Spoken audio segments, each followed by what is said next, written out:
Welcome to MSB classes. आज हमारा basic electrical का एमसीक्यू का लेक्चर नंबर 20। फर्स्ट क्वेश्चन हमारा, ऑपरेटेड फ्रॉम 230 वोल्ट 50 साइकिल पर second mains the frequency of the instantaneous power consumed by the geyser is. Geyser जो होता है हमारा रजिस्टिव लोड होता है, तो बोल रहा है कि एक गीजर है, वो ऑपरेट कर रहा है 230 वोल्ट पे और 50 साइकिल पर सेकेंड इसकी फ्रीक्वेंसी है। ठीक है, तो जो इसकी इंस्टेंटेनियस पावर होंगी उसकी फ्रीक्वेंसी क्या होंगी ये हमें बताना है। तो जो इसका एक ग्राफ बना के देखते हैं। ठीक है, ये हमारा गीजर है, रजिस्टिव लोड है, तो ये गीजर में मान लो वोल्टेज है V। ठीक है, इसकी फ्रीक्वेंसी क्या दी है यहाँ पे 50 हर्ट्ज दी है, ये हमारा V है, इसकी फ्रीक्वेंसी हमारी 50 हर्ट्ज। और जो हमारा I होता है रजिस्टिव लोड के केस में I होता है, तो I होता है हमारा V/R। ठीक है, तो I V से थोड़ा कम आएगा, V के ग्राफ से हम कम मैग्नीट्यूड दिखाएंगे इसका। ठीक है, तो ये हमारा I है। ठीक है, ये I है और I की फ्रीक्वेंसी भी यहाँ पे 50 होगी। आई है, इसकी फ्रीक्वेंसी भी कितनी होगी 50 हर्ट्ज होगी, वी की फ्रीक्वेंसी 50 हर्ट्ज होगी। और जो हमारी पावर होती है पी इज इक्वल टू क्या होती है वी इंटू आई। जब हम पावर निकालेंगे तो वी और आई दोनों का मल्टीप्लाई करेंगे तो हमारी पावर निकल के आएगी। ठीक है, ये पावर आ गई। यहाँ वोल्टेज भी माइनस में है, करेंट भी माइनस में, दोनों का मल्टीप्लीकेशन क्या आ जाएगा प्लस में, तो जो हमारी पावर आएंगी यहाँ पे भी कैसी आएंगी प्लस में। ठीक है, तो हम देख रहे हैं कि जो हमारी फ्रीक्वेंसी है यहाँ पे कितनी होगी डबल हो गई, तो ये फ्रीक्वेंसी क्या होगी 2f हो जाएगी। पावर की फ्रीक्वेंसी क्या होगी 2f। जब इसको सॉल्व करेंगे तो ये क्या हो जाएगा 2 इंटू एफ, एफ कितनी दी है 50, तो हो जाएगा 100 हर्ट्स। तो जो हमारा करेक्ट ऑप्शन होगा वो सी, 100 साइकिल पर सेकेंड। नेक्स्ट क्वेश्चन हमारा, in a 3 phase 400 volt 4 wire system, two incandescent lamp, one having a 230 volt 100 watt specifications and other having a 230 volt 200 watt are connected between R phase neutral Y phase neutral respectively if the neutral wire break। ठीक है, तो हमारा question बोल रहा है हमारा connection कुछ इस टाइप से है कि ये हमारा स्टार कनेक्शन है। ठीक है, और इसके साथ में एक न्यूट्रल है, तो न्यूट्रल है, मान लो ये आर फेस है, तो आर फेस के साथ में एक लैंप कनेक्टेड है हमारा। ठीक है, और एक आर फेस और न्यूट्रल के साथ में, तो ये हमारा न्यूट्रल है, ये हमारा आर फेस है, ये वाई है और एक बी है। ठीक है, वाई फेस और न्यूट्रल के बीच में एक और कनेक्टेड है हमारा लैंप। ठीक, तो जो फर्स्ट वाला कनेक्टेड है आर फेस के साथ में, उसकी रेटिंग हमको क्या दी है, एक मान लेते हैं हम कितना है 230 और ये 100 वॉट का है। ठीक है, और दूसरा वाला क्या है 230 वोल्ट और 200 वॉट का है, ये 100 वॉट का है। तो अब क्वेश्चन बोल रहा है कि जो हमारा न्यूट्रल वायर है, ये जो न्यूट्रल वायर है यहाँ से क्या हो गया ब्रेक हो गया, यहाँ से ब्रेक हो गया मतलब यहाँ से ओपन सर्किटेड हो गया।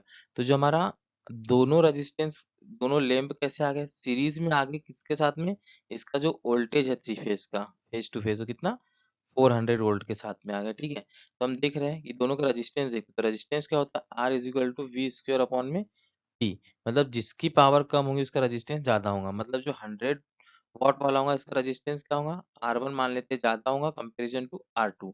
तो जो R1 के अक्रॉस में यहाँ से करंट फ्लो होंगी I, तो जो करंट आई है दोनों सीरीज में तो दोनों के साथ में सेम होंगी, लेकिन इसका रेजिस्टेंस ज्यादा होने के कारण R1 में क्या होगा हीटिंग होगी ज्यादा, पावर लॉस होगा और R1 हमारा कैसे हो जाएगा बर्न हो जाएगा। ठीक है, तो हम जो ऑप्शन है वो देखते हैं। R1 कितना 100 वाट था, तो 100 what lamp will fuse first, तो बिल्कुल जो 100 वॉट का लैंप है वो पहले फ्यूज हो जाएगा।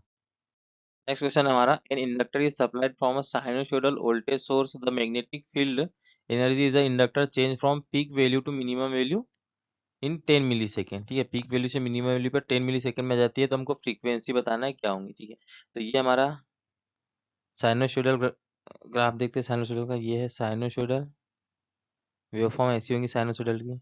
ठीक है, ये हो गया साइनसॉइडल।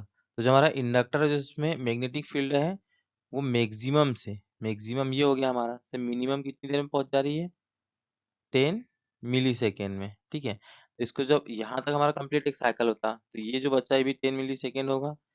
ठीक है, ये भी 10 मिली सेकेंड होगा यहाँ और ये भी 10 मिली सेकेंड होगा।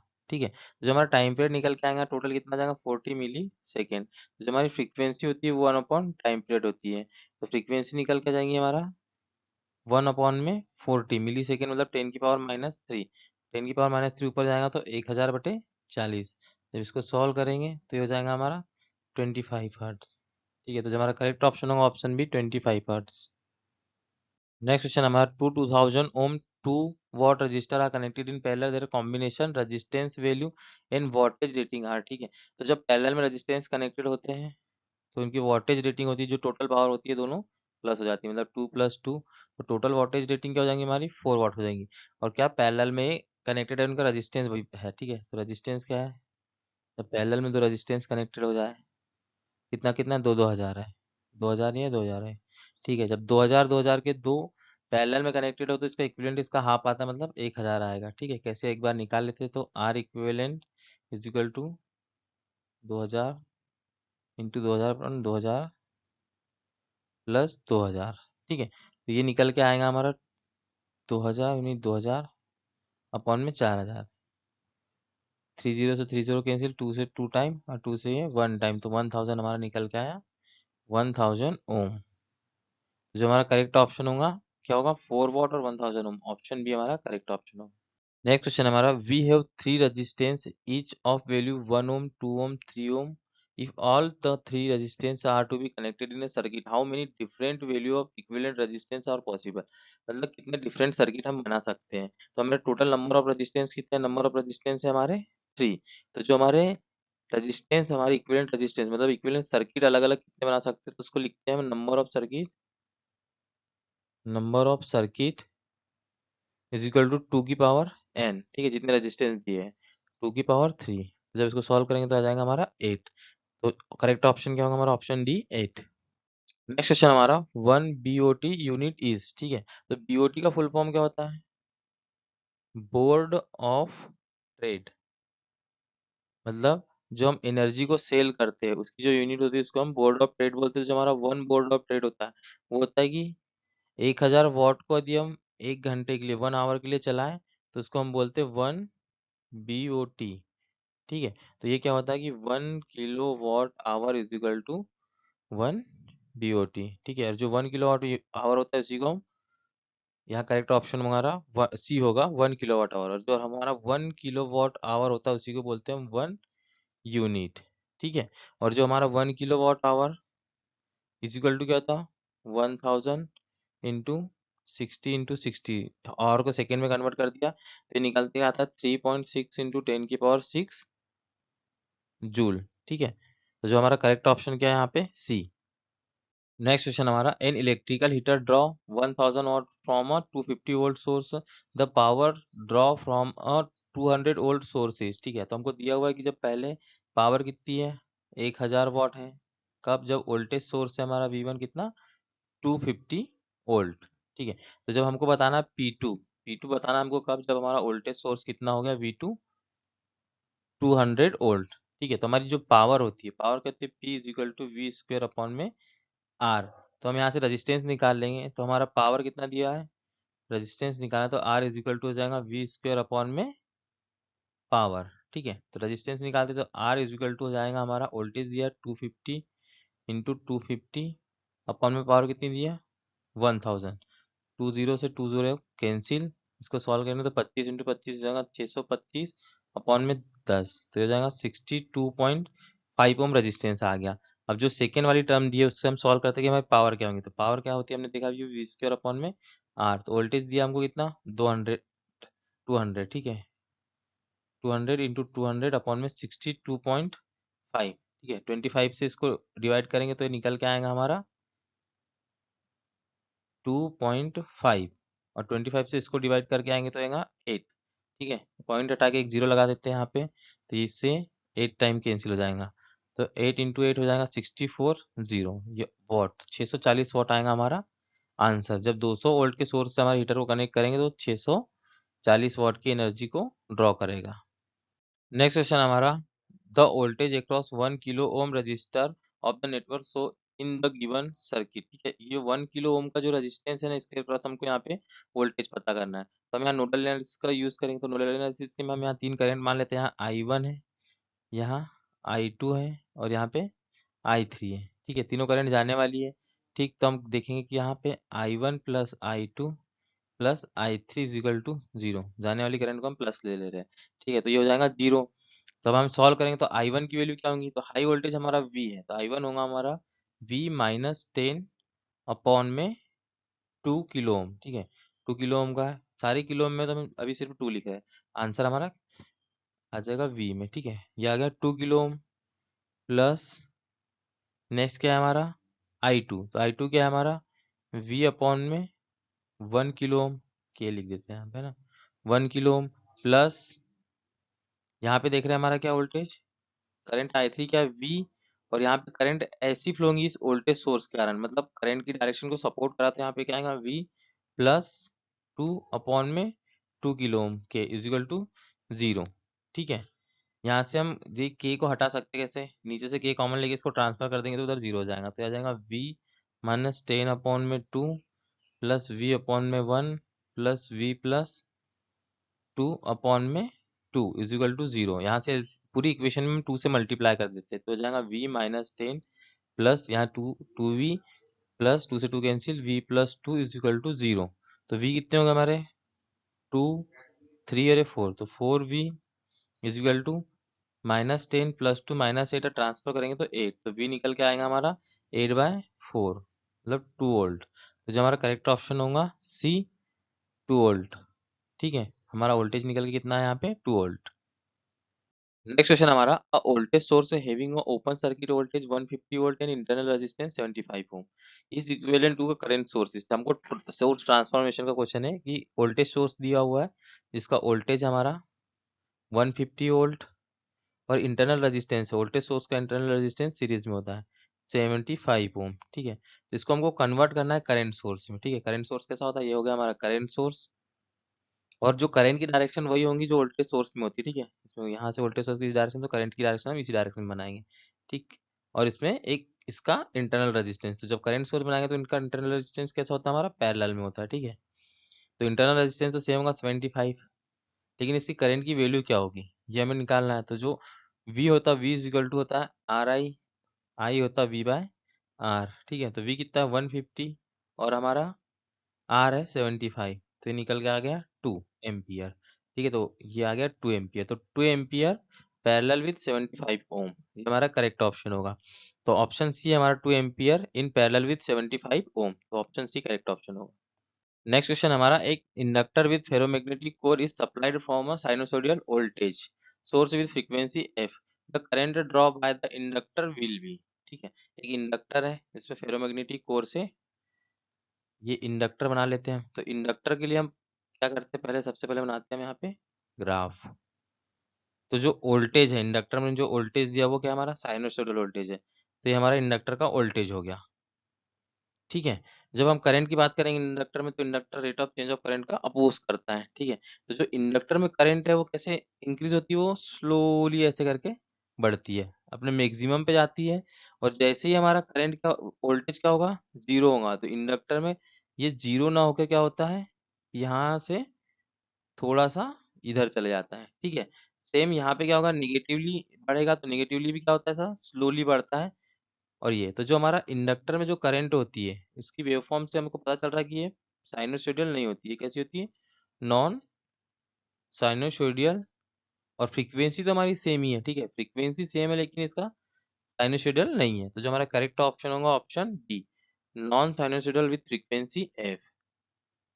नेक्स्ट क्वेश्चन हमारा, pure inductive circuit is supply frequency is reduce to 1/2 the current will, ठीक है। तो जो हमारा इंडक्टिव सर्किट होता है उसमें करंट होते हैं I is equal to V upon में एक्सएल, एक्सएल हमारा इंडक्टिव रिएक्टेंस है, ठीक है।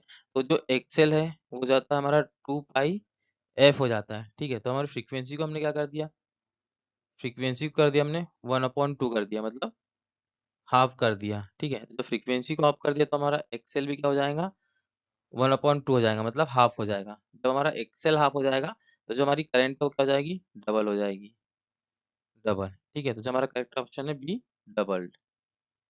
नेक्स्ट है हमारा, two lamp green and red connected in a motor circuit as shown in the figure, the condition under which the lamp will burn, ठीक है। हमारे लैंप कब जलेंगे वो हमको बताना, a supply available at terminal A and B, ठीक है। तो ये टर्मिनल ए और बी पे सप्लाई है, ठीक है। तो हम पहले ऑप्शन ए देखते हैं, green and red lamp burn when switch S is closed, जब स्विच एस को यहाँ से क्लोज करेंगे हम, ये क्लोज किया तो क्लोज किया तो हमारा लैंप ग्रीन क्या हो जाएगा शॉर्ट हो जाएगा, तो लैंप ग्रीन नहीं जलेगा।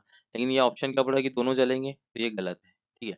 दूसरा ऑप्शन देखते हैं, green lamp burn always red lamp burn only when switch S is closed. ठीक है, ग्रीन लैंप हमेशा जलेगा क्या? नहीं, ग्रीन लैंप हमारा हमेशा नहीं जलेगा, वो तभी जलेगा जब हमारा एस ओपन होगा। एस क्लोज किया हमने तो ग्रीन लैंप नहीं जलेगा, मतलब ऑप्शन 1 और 2 कैसे हो गए हमारे? रॉन्ग हो गए। थर्ड देखते हैं, green lamp burn only when S is open. ठीक है, ग्रीन जलेगा जब एस ओपन होगा, lamp open, only when switch S is closed. ठीक है, नहीं ये वाला ऑप्शन था, green lamp burn only when S is open. S open है तो हमारा ग्रीन जलेगा, ये करेक्ट ऑप्शन है। And red lamp burn only when S is close, जब एस क्लोज्ड है तो हमारा रेड लैंप जलेगा। ठीक है, तो ये वाला ऑप्शन हमारा करेक्ट ऑप्शन है। ठीक, लास्ट भी पढ़ लेते हैं, green lamp will not burn always, red lamp burn only when switch S is closed. ठीक है, तो ये बोल रहा है कि जो हमारा ग्रीन लैंप है वो नहीं जलेगा, ओनली एज इज क्लोज, जब एज बंद होगा सिर्फ यही जलेगा। तो ऐसा नहीं जब ये एज ओपन होगा तो हमारा ग्रीन भी जलेगा। तो ऑप्शन सी हमारे यहाँ पे करेक्ट ऑप्शन। नेक्स्ट क्वेश्चन हमारा, there are 3 lamp 40 watt 100 watt 60 watt to release the full rated power of the lamp, they are to be connected in. ठीक है, कब फुल रेटेड पावर रिलीज करेंगे, कैसे connection पे, हमको ये बताना है। तो जब हमारे तीनों लैंप हैं, ठीक है, तो कोई भी लैंप जब हमारा पैरेलल में कनेक्टेड होते हैं, ठीक है, ये हमारे लैंप मान लो है, ये पैरेलल में कनेक्टेड है। ठीक है, तो पैरेलल में कनेक्टेड हो कितना, जब पैरेलल में कनेक्टेड है 40 100 और 60 का, तो जब पैरेलल में कनेक्टेड है तो हमको रेटेड वोल्टेज मिलता है। ठीक है, जो सप्लाई का वोल्टेज है वो रेटेड वोल्टेज मिलता है, जिसके कारण कि हमारे लैंप हमारे को मैक्सिमम पावर को रिलीज करेंगे। ठीक है, तो कौन सी कंडीशन में, जब पैरेलल में ओनली, जब पैरेलल में हो तब, क्योंकि पैरेलल में जो टोटल पावर है पीटी इजिकल टू क्या होती है, P1 plus P2 plus P3 days Pn। ठीक है, नेक्स्ट क्वेश्चन हमारा, find the node voltage VA। ठीक है, हमको यहाँ पे VA बताना है क्या होगा। तो यहाँ पे नोडल एनालिसिस निकालेंगे, तो मान लेते हैं करंट I1 है, यहाँ पे I2 है और यहाँ पे I3 है। ठीक है, जब हम नोडल एनालिसिस लगाएंगे तो यहाँ पे हम केसीएल लगाते हैं, तो केसीएल लगाते हैं तो I1 plus I2 plus I3 is equal to 0, हम जाने वाले सारी करंट को प्लस में ले लिए। ठीक है, तो जब हम I1 लिखेंगे तो I1 क्या होगा हमारा, हाई वोल्टेज VA है हमारा, तो VA माइनस 12 अपॉन में 1 यहाँ का रेजिस्टेंस, जो I2 है हमारा क्या हो जाएगा, VA अपॉन में 1, जो I3 हमारा क्या हो जाएगा, VA माइनस 6 अपॉन में 1 इज इक्वल टू 0। इसको सॉल्व करेंगे तो हो जाएगा VA minus 12 plus VA plus VA minus 6 is equal to 0। तो 1 2 3 3 VA, ठीक है, 12 और 6 कितना हो गया हमारा 18 है, उधर ट्रांसफर करें तो प्लस में जाएगा, तो हमारा VA आ जाएगा 18 अपॉन में 3 इज इक्वल टू 6 वोल्ट आ गया। ठीक है, तो जो हमारा करेक्ट ऑप्शन होगा option B 6 volt. Next question हमारा, an electrical heater draw 3.5 ampere from 110 volt source, the resistance of the heater element is approximately. ठीक है, तो हीटर का हमको रेजिस्टेंस बताना है, तो हीटर का रेजिस्टेंस क्या होता है, R is equal to V upon में I। हीटर का किसी भी चीज का रेजिस्टेंस यही होता है। ठीक है, तो हमारा V कितना दिया है 110, I कितना दिया है 3.5। ठीक है, इसको सॉल्व करते हैं, इसको 5 से कैंसिल करेंगे हम, तो हो जाएगा 22 अपॉन में 0.7। ठीक है, पॉइंट हटाएंगे तो हो जाएगा 220 अपॉन में 7। जब 7 से सॉल्व करेंगे तो 3 सात 21, 7 21, 3 बचा 1 0 1, 3 बचा तो हो जाएगा 30, 7 चौक 28, तो 31.4 समथिंग आएगा। तो जो अप्रोक्सीमेटली क्या ले लेते हैं हम, 31 ओम ले लेते हैं। ठीक है, तो जो हमारा करेक्ट ऑप्शन होगा बी 31 ओम। नेक्स्ट क्वेश्चन है, a node in a circuit is defined as. ठीक है, नोड कौन सा होता है सर्किट में बताना, तो जब सर्किट में दो, ठीक है, दो या दो से अधिक एलिमेंट मिलते हैं तो उसको हम नोड बोलते हैं। ठीक है, जैसे ये 3 मिल रहा है यहाँ पे तो इसको हम नोड तो बोलेंगे ही।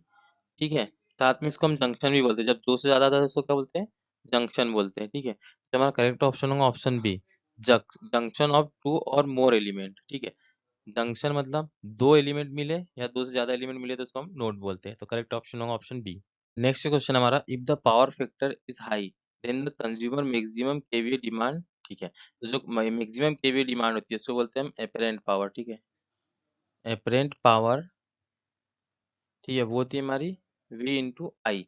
और जो हमारा I है वो हमारे पावर फैक्टर पे डिपेंड करता है। ठीक है, जब हमारा पावर फैक्टर हाई होगा, पावर फैक्टर हाई होगा तो हमारी KVAR जो हमारी रिएक्टिव पावर की डिमांड है वो कैसी होंगी, कम होंगी। ठीक है, और जो हमारी एक्टिव पावर होती है वो तो लगती है जितनी है ना, तो जैसे KVAR की डिमांड कम होती है तो हमारी I की वैल्यू क्या हो जाती है, कम। तो जो हमारी एपरेंट पावर है, टोटल एपरेंट पावर, वो कैसी हो जाती है, कम हो जाती है। उसकी डिमांड कम होती है कब, जब हमारा पावर फैक्टर हाई हो। तो जो हमारा करेक्ट ऑप्शन होगा ऑप्शन सी, डिक्रीजेस, मतलब हमारी जो पावर होगी वो कैसी होगी, कम जरूरत होगी। नेक्स्ट क्वेश्चन हमारा, an active element in a circuit is one which, ठीक है, एक्टिव एलिमेंट सर्किट में क्या होता है। तो जो हमारा एक्टिव एलिमेंट वो होता है जो हमारे सर्किट में पावर को डिलीवर करे, ठीक है। एक्टिव एलिमेंट कैसे, जैसे करेंट सोर्स, हमारा current source, voltage source, voltage source, ठीक है, जनरेटर, ठीक है, अल्टरनेटर, बैटरी, ये सब हमारे हमारे क्या हो गए, एक्टिव सोर्स, क्योंकि ये हमारे सर्किट में पावर को डिलीवर कर रहे हैं, पावर को देंगे, तो उसको सारे को हम एक्टिव सोर्स बोलते हैं। और जो पावर का कंजप्शन करते हैं उसको बोलते हैं हम पैसिव एलिमेंट या पैसिव पैसिव एलिमेंट ही बोलते हैं। और एक्टिव एलिमेंट मिलते हैं इसको जो सर्किट में पावर को डिलीवर कर रहा है। तो जो हमारा ऑप्शन है, both receive and supply power नहीं, डिसिपेट एनर्जी, सप्लाई एनर्जी, तो जो ऑप्शन सी है जो सप्लाई करेंगे एनर्जी को, उसको बोलते हैं हम एक्टिव सोर्स या एक्टिव एलिमेंट।